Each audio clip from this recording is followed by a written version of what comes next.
Hariom. Hello dear student.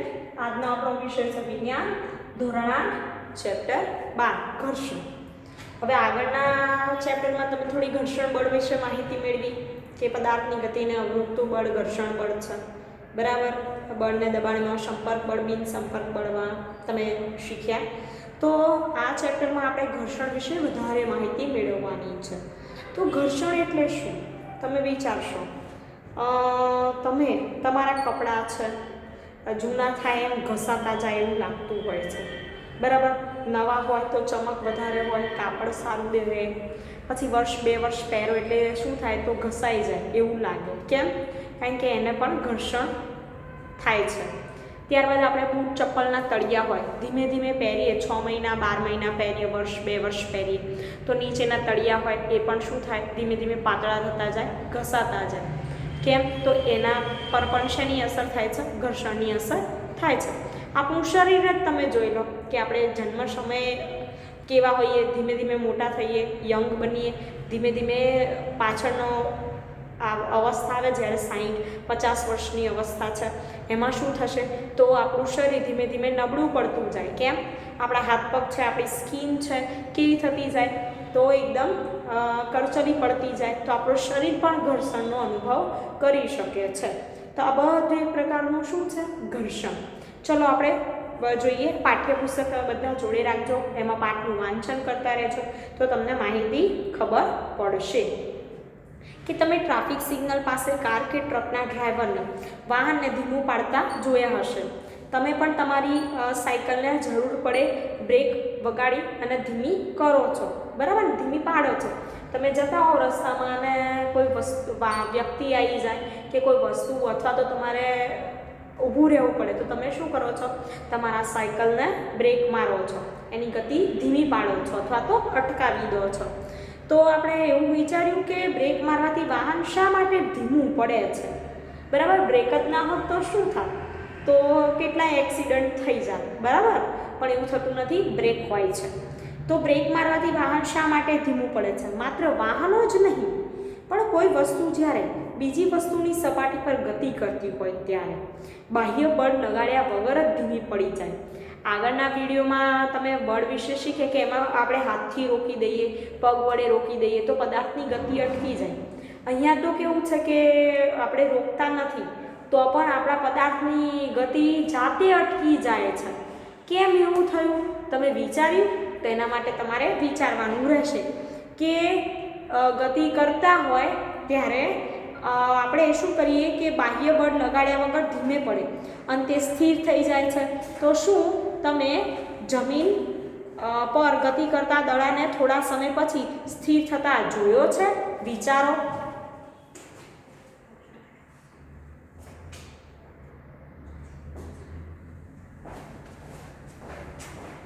હવે તમે ગતિ કરતા જોયો છે?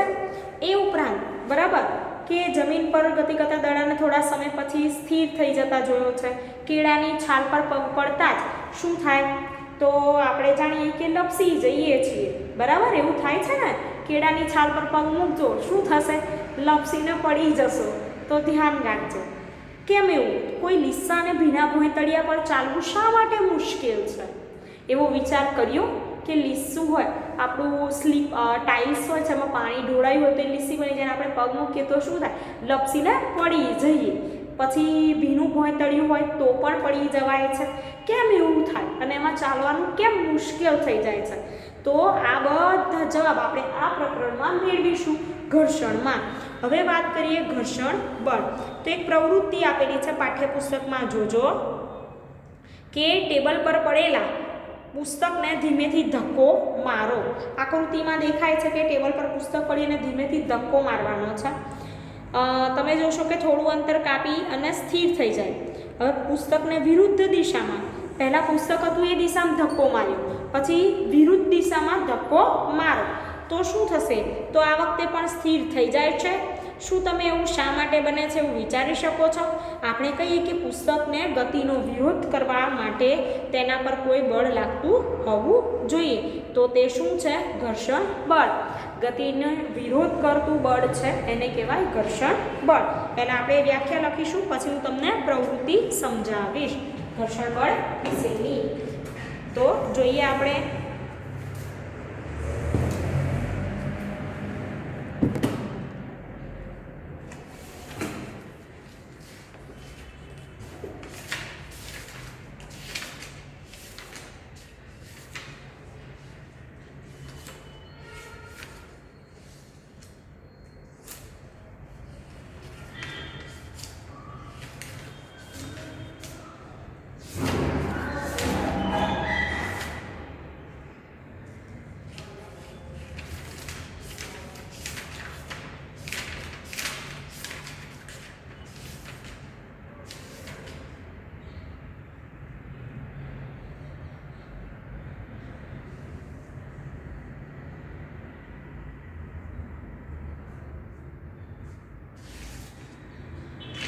તો અહીંયા જોઈશું આપણે વ્યાખ્યા. ઘર્ષણ બળ એટલે શું?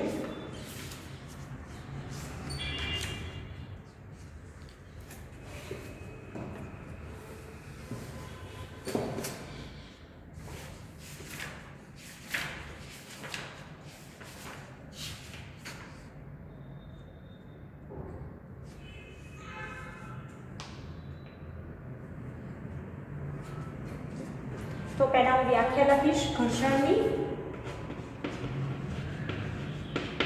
ઘર્ષણ બળ બરાબર. તો આપણે પાઠ્યપુસ્તક પ્રમાણે જ વ્યાખ્યા લખીશું કે ગતિનો વિરોધ કરતા બળને ઘર્ષણ બળ કહે છે.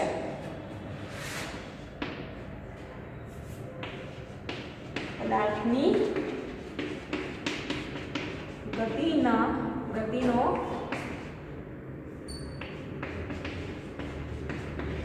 વિરોધ કરતા બળને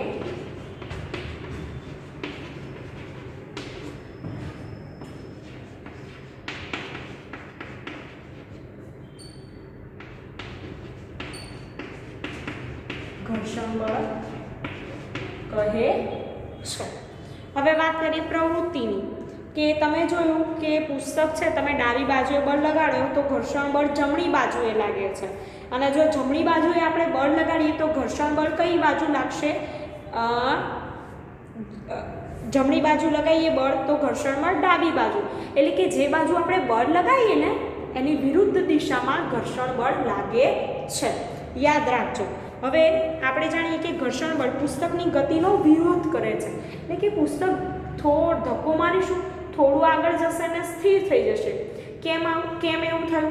કારણ કે એ શું કરે છે કે પુસ્તક જ્યારે આગળ જાય ત્યારે ઘર્ષણ બળ સામેની તરફ, ત્યાં ધારો કે પુસ્તક છે એને ગતિ કરીને આગળ જવું છે, ઘર્ષણ બળ શું કરે છે? વિરુદ્ધ દિશામાં લાગે છે. બળ આ સાઈડ લાગે, ઘર્ષણ બળ વિરુદ્ધ દિશામાં, એટલે થોડું ખસી અને સ્થિર થઈ જાય છે. તો ઉપરની પ્રવૃત્તિમાં ઘર્ષણ બળ પુસ્તકની સપાટી અને ટેબલની સપાટી વચ્ચે લાગે. આમાં ઘર્ષણ બળ ક્યાં લાગશે? તો પુસ્તકની સપાટી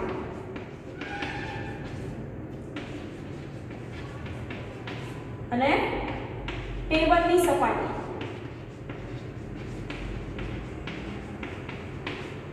બંને વચ્ચે ઘર્ષણ બળ લાગે છે. હવે આ પ્રવૃત્તિ માટે મારે તમને કહેવાનું હતું કે પ્રવૃત્તિમાં તમે શું જોયું અવલોકનમાં? તો આપણે જાણીએ કે જ્યારે ડાબી બાજુથી બળ લગાવવામાં આવે ત્યારે તેને ગતિને અવરોધતું બળ જમણી તરફ લાગે છે, અને પુસ્તક પર જ્યારે જમણી બાજુથી બળ લગાવવામાં આવે તો ડાબી બાજુથી તેનો ગતિનો વિરોધ કરતું બળ લાગે છે. અહીં ટૂંકમાં કહીએ કે પુસ્તકને ટેબલ પર મૂકીને તેના પર બળ લગાવવામાં આવે ત્યારે તેનું ગતિનું વિરોધ કરતું બળ છે એ તેના પર લાગે છે, જે શું કહેવાય? ઘર્ષણ બળ.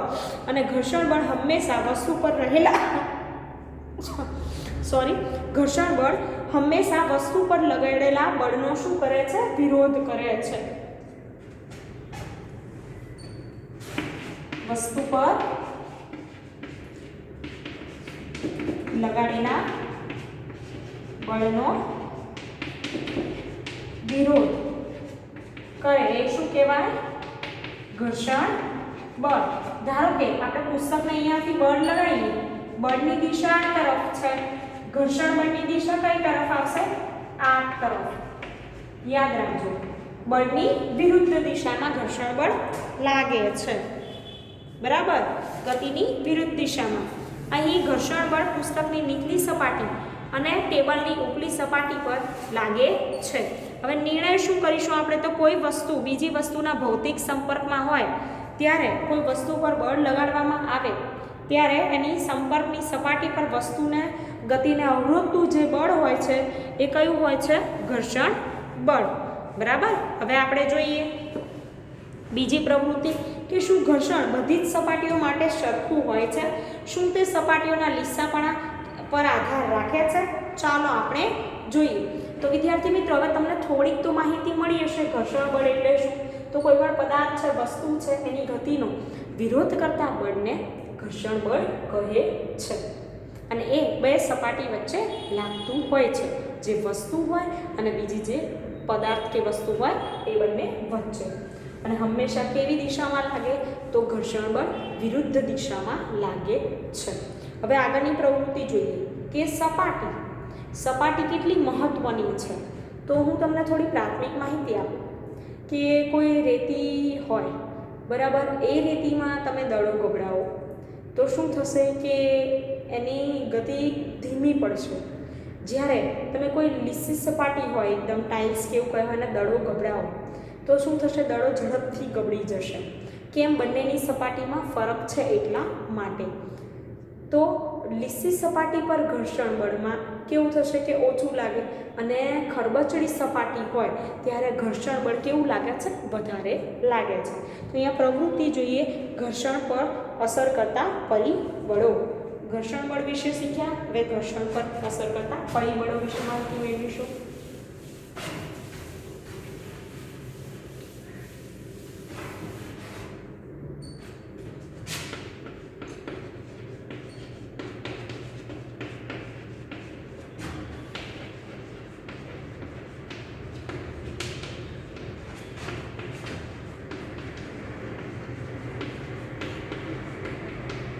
પ્રવૃત્તિ જોઈશે બાદ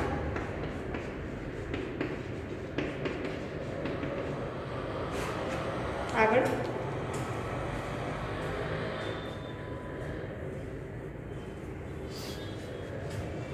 કે કોઈ એક ઈંટની મદદ ફરતે એક દોરી બાંધી લો. શું લેવાનું છે? ઈંટ.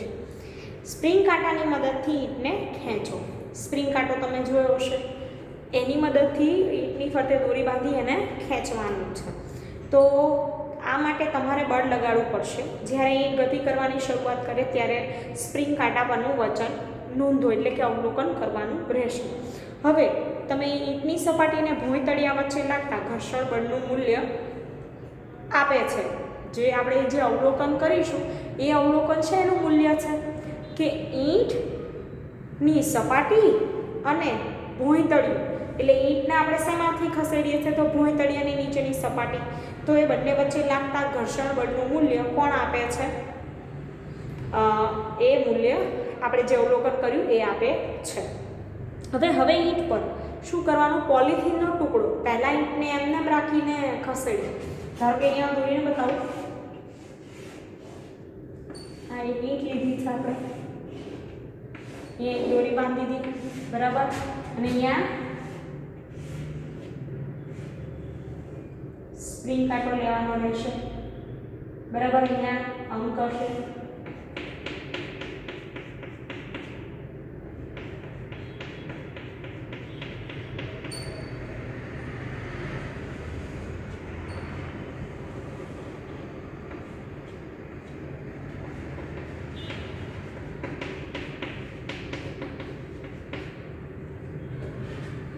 અને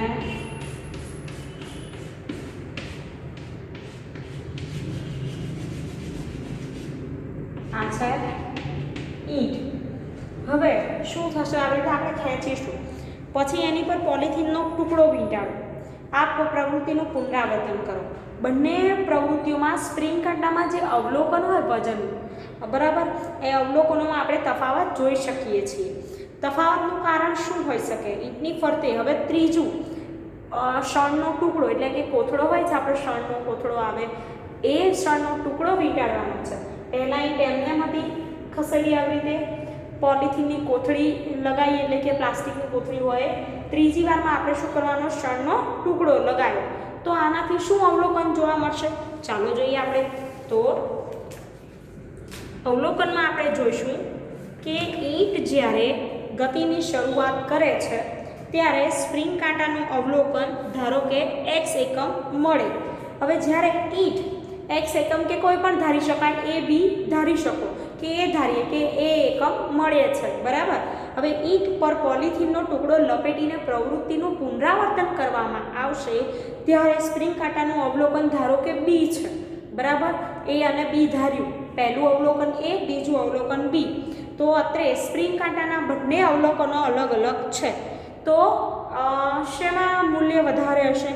તો x, કારણ કે ઈંટ પોલિથીનના ટુકડા વડે વીંટળાયેલી હોતી નથી ત્યારે ઈંટ અને ટેબલની સપાટી પર ખરબચડાપણું કેવું હોય છે? વધુ હોય છે.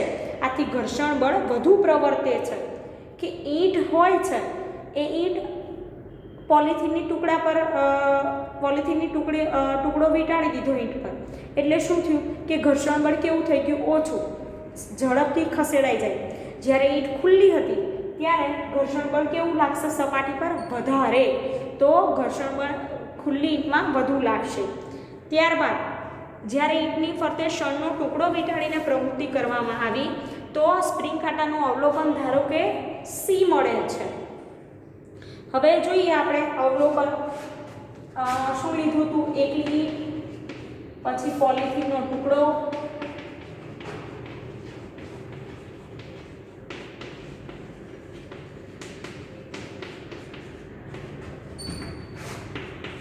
છેલ્લે શણનો ટુકડો. હવે અહીંયા જુઓ, a b અને c ધાર્યું, બરાબર. અવલોકન આપણું a b c ધાર્યું. તો શું થશે? એને આપણે શું કરવાનું છે કે ગોઠવીશું આપણું અવલોકન.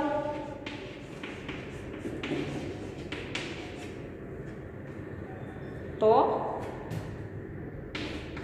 c greater than a greater than b. હવે જો c a b, બરાબર. કેમ એવું? કારણ કે શણના ટુકડા જે વીંટાળ્યા હતા આપણે ઈંટ પર, એમાં સૌથી વધુ ઘર્ષણ બળ પ્રવર્તે છે. શણનો ટુકડો કેવો હોય? તમે જોવો છો ઉપરથી ખરબચડો, એની સપાટી ખરબચડી હોય, એટલે શું થશે કે ઈંટ પર વીંટાળી દઈશું તો ઘર્ષણ બળ સૌથી વધારે જોવા મળશે. શેમાં? તો શણના ટુકડામાં. ત્યારબાદ વાત કરીએ કે ઈંટ એમને હોય ત્યારે, તો પોલિથીનના ટુકડા વડે વીંટળાયેલી ઈંટમાં કિસ્સામાં સૌથી ઓછું ઘર્ષણ બળ પ્રવર્તે.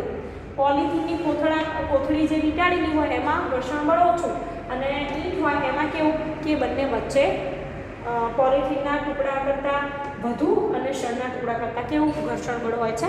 ઓછું હોય છે. હવે વાત કરીએ તો આના પરથી આપણે શું શીખ્યા કે ભૌતિક સંપર્કમાં રહેલી બે સપાટીઓ વચ્ચેનું ખરબચડાપણું જેમ વધુ હોય તેમ ઘર્ષણ બળ કેવું હોય? વધુ હોય. યાદ રાખજો, ખરબચડાપણું વધુ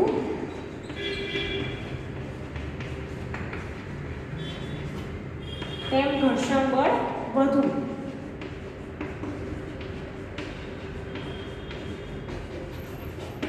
બરાબર. તો તમે શું શીખ્યા કે સપાટી લીસી હોય તો ઘર્ષણ બળ ઓછું લાગશે, અને સપાટી ખરબચડી હોય તો ઘર્ષણ બળ કેવું લાગશે? વધારે લાગશે. હવે માહિતી મેળવીએ સ્પ્રિંગ કાંટાની, કે સ્પ્રિંગ કાંટો એટલે શું? ચાલો જોઈએ.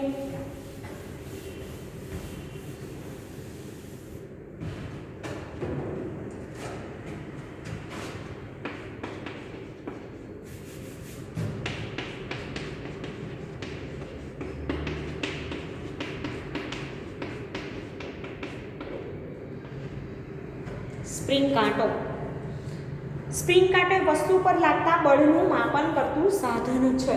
શેનું માપન કરે છે? તો બળનું માપન. યાદ રાખજો, ઘણા બધા તમે સ્પ્રિંગ કાંટા જોયા હશે. હવે તે એક સ્પ્રિંગ કોઇલનું ગૂંચળું, તેમાં સ્પ્રિંગ કોઇલનું ગૂંચળું બનેલું હોય છે, જે તેના પર બળ લગાડવાથી શું થાય, ખેંચાય છે.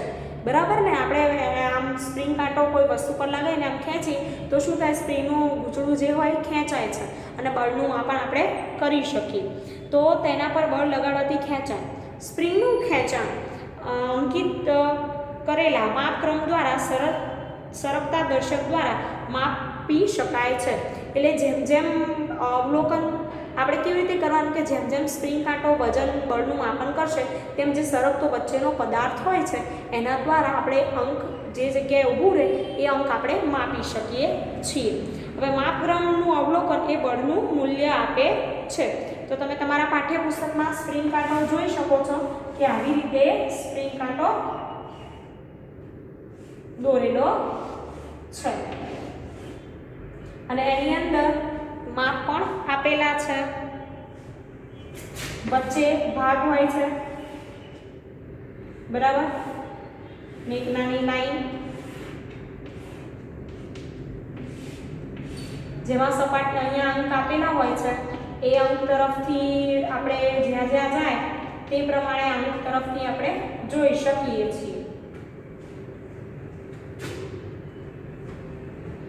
અને નીચે અહીંયા કડી જેવી રચના હોય છે જેનાથી આપણે શું કરવાનું કે વસ્તુને અહીંયા રાખી શકીએ. આવી રીતે હોય છે.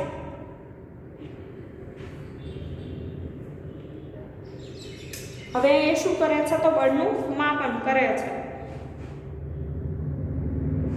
બરાબર, અહીંયા 0 થી શરૂઆત થતા હોય છે અંકના, ગ્રામ હોય છે અહીંયા લખેલું, બરાબર, ઇંગ્લિશમાં.